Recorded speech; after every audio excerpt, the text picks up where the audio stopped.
ज़्यादा मैं शुक्रिया अदा करना चाहता हूँ एग्रीकल्चर डिपार्टमेंट का, जिन्होंने ये कैंप ऑर्गेनाइज किया।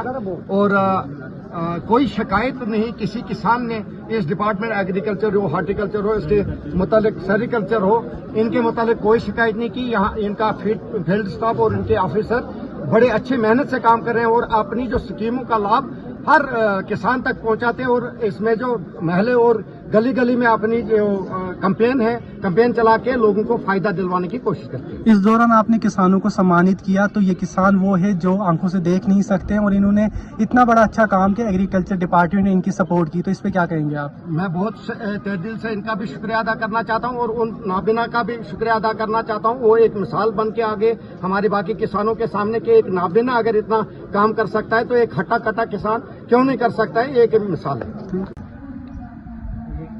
मेरा नाम उस्मा रसूल है, मैं पंचायत डटपर से हूँ। हमने वहाँ पे नेचुरल फार्मिंग के अंडर 125 फार्मर्स को रजिस्टर किया नेचुरल फार्मिंग में, और उनकी सॉइल सैंपल्स हमने डीसी सर तक पहुँचाए ताकि उनकी जो सॉइल है उसकी पूरी तरह से जानकारी ली जाए कि उनकी सॉइल में क्या कमी है। और उसी के अंडर हमने जो है हमारे क्लस्टर में ऑर्गेनिक नेचुरल फार्मिंग स्टार्ट हुई, जिसमें हमने गार्लिक की फार्मिंग स्टार्ट की और अनियंस की फार्मिंग स्टार्ट की।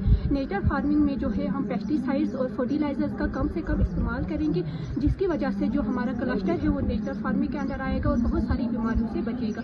नेचुरल फार्मिंग का ये है कि जो हमारे किसान भाई जो पेस्टिसाइड्स और फर्टिलाइजर्स का इस्तेमाल कर रहे हैं वो कम करें और ऑर्गेनिक की तरफ जाए, नेचर की तरफ जाए। जो उनके घर में जितनी भी चीज़ें मौजूद है उनका इस्तेमाल करें, जैसे हम काऊ डंग का इस्तेमाल करते हैं, काऊ यूरिन का इस्तेमाल करते हैं, और जो भी हमारा वेस्ट मटेरियल जो हमारा होता है घर में उसका इस्तेमाल करके हम ऑर्गेनिक और नेचर खाद बनाते हैं और उसका इस्तेमाल हमारे खेतों में करते हैं, जिससे जो हमारी ज़मीन है वो भी बचती है और हमारी जो सेहत है उसमें भी बहुत असर होता है।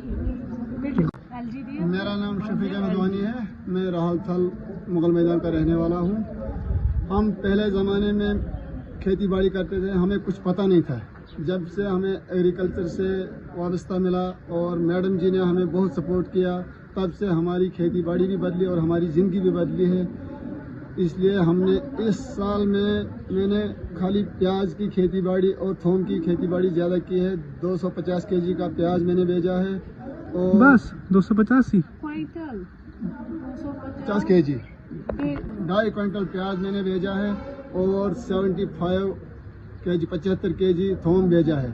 और इसके साथ साथ हमने कद्दू भी वो भी खेती बाड़ी की है, राजमाश की खेती बाड़ी भी की है, और बाकी जो हमें बीज मिला है और पंप मिला है मैडम जी की तरफ से, हमें एग्रीकल्चर की तरफ से बहुत फ़ायदा मिला है। इसलिए हमने अपनी खेती अब कितनी आपकी ज़िंदगी बदल गई एग्रीकल्चर डिपार्टमेंट ने जब आपको सीड्स दिए, आपकी ये इनकम बढ़ गई, तो किस तरीके से? मुझे लगता है कम से कम मेरी ज़िंदगी में 75% का चेंज आ गया है। जैसे हम खेती बाड़ी करते थे, हमें अपने खाने के लिए भी पूरा नहीं निकलता है।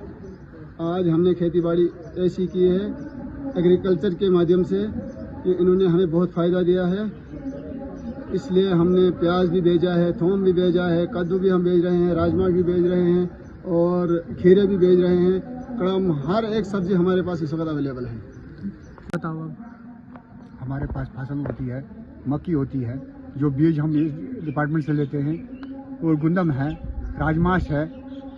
इस जो इनका बीज आपको कौन देता है? एग्रीकल्चर डिपार्टमेंट दे रहा है। तो जो पहले आप बीज लगाते थे और आप एग्रीकल्चर डिपार्टमेंट से लेते, दोनों में कितना फर्क? खुद बना रहे थे लोग, आज डिपार्टमेंट दे रहा है। उसके खाद शायद गाँवों में इस्तेमाल नहीं होती है, वहाँ गोबर इस्तेमाल होता है, उससे ज़्यादा हमें फ़ायदा मिला उस बीज से। तो आगे भी हम डिपार्टमेंट का शुक्रगुजार है, LG साहब का शुक्रगुजार है, एग्रीकल्चर डिपार्टमेंट का DC का शुक्रगुजार है, जिनने ये स्कीम लोगों तक पहुँचाई।